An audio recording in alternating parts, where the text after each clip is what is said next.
Jessica, I want to understand how you are thinking about Silicon Valley's reaction right now to what is happening in Minneapolis.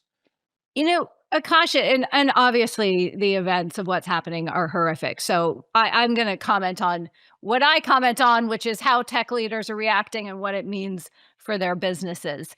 And, it seems like the liberals of Silicon Valley have found their keyboards. With the dawn of the Trump administration, we've seen a lot of people move both to the right, and then the people who weren't to the right have basically kept quiet. And I don't think there's been a sea change yet, but we are certainly now seeing a variety of people, including sort of very senior executives at companies like Google, with Jeff Dean, a major AI leader there, speaking out. And we're seeing debate within firms as well. Over at Khosla Ventures, we have Keith Rabois and Vinod Khosla on very different publicly sides of this issue. So it raises some questions about whether those disagreements will erupt and cause more drama. Or, and maybe I'm hopeful, maybe we can, just have some level of civil political debate. I probably not, actually, because we are in the world of the internet and big egos. But I think the sea change, especially over the last 24 hours, has been people who don't share their views of the administration saying so publicly, even those who work at big tech companies. And as sort of basic as that sounds, we really have not seen that for a long time. I want to ask you about recent times this has happened. This is not the first time that people within companies have disagreed on issues and that has spilled out on social media. If you think about what has happened in the past, how do you think this plays out moving forward?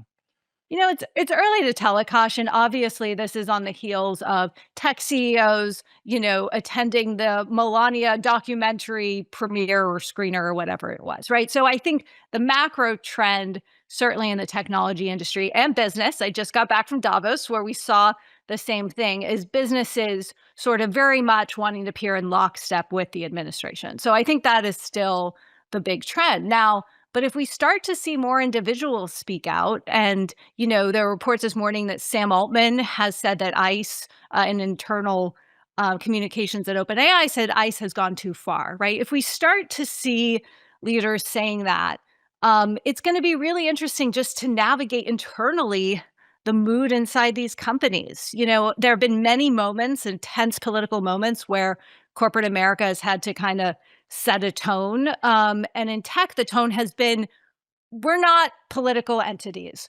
Leave your political discourse for the dinner table.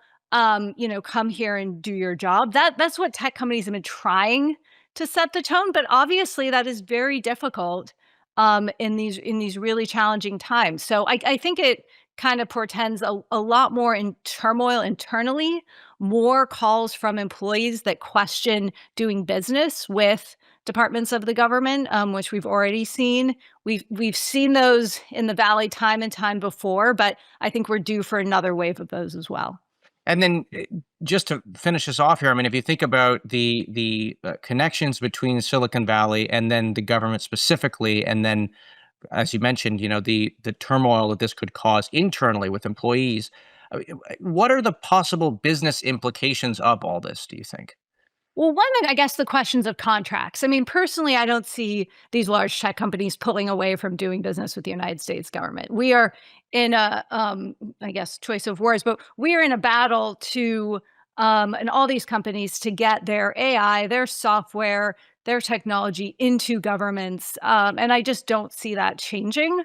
But I think there's going to be more unrest internally at these companies about those business decisions.